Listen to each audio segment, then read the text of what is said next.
ప్రభువైన యేసుక్రీస్తు నామములో మీ అందరికీ వందనములు. నేటి దేవుని వాక్యము ద్వితీయోపదేశకాండము 7వ అధ్యాయము 14వ వచనము. సమస్త జనముల కంటే ఎక్కువగా నీవు ఆశీర్వదింపబడుదువు.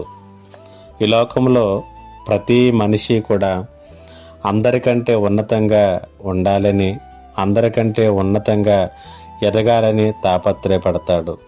అందరికంటే అధికంగా సుసంపన్నముగా ఉండాలనుకుంటాడు. ఇది కేవలము మనుషుల యొక్క కోరిక మాత్రమే కాదు, మనలను తన స్వరూపంలో సృజించిన దేవుని యొక్క కోరిక కూడా.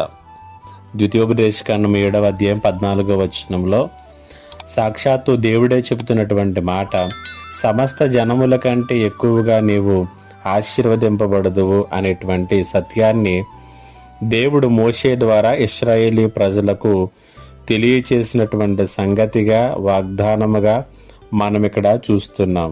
అయితే ఆయన నిన్ను అందరికంటే అధికముగా దీవించాలి అనుకున్నప్పుడు నీవు ఎలా ఉండాలి, ఆయన ఎవరికి ఆ వాగ్దాన ఫలములను అనుగ్రహిస్తాడు అని ఆలోచన చేసినట్లయితే ఆ వాక్య భాగం అంతట్లోనూ మనకు కనిపించేటటువంటి అర్థం ఏంటంటే, ఎవరైతే దేవుని యొక్క కట్టడలను, విధులను అంగీకరించి వాటిని అనుసరించి విధేయతతో నడుచుకుంటారో దేవుడు నిశ్చయముగా వారిని అధికముగా ఆశీర్వదిస్తాడు. కారణం, ఆయన మాట తప్పనటువంటి వాడు. కాబట్టి మాట ఇచ్చి నెరవేర్చేటటువంటి దేవుడు ఇస్తున్నటువంటి ఈ వాగ్దానాన్ని, వాక్యాన్ని మనము మన జీవితాలలో సొంతం చేసుకోవాలంటే ఊరికే చదివితే ఆ ఆశీర్వాదాలు రావు, వింటే ఆ దీవెనలు నీ సొంతం కాదు.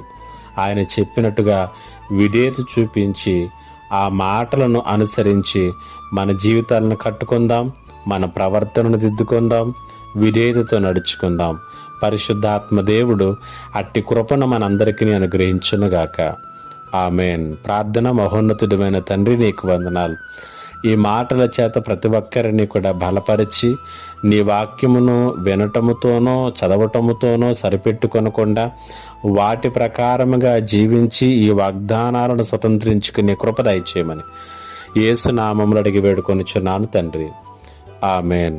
ఇంకా ఎవరైనా మా ఛానల్ని సబ్స్క్రైబ్ చేసుకోకపోతే సబ్స్క్రైబ్ చేసుకోనండి, లైక్ చేయండి, షేర్ చేయండి. దేవుడు మిమ్మల్ని దీవించును గాక. ఆమేన్.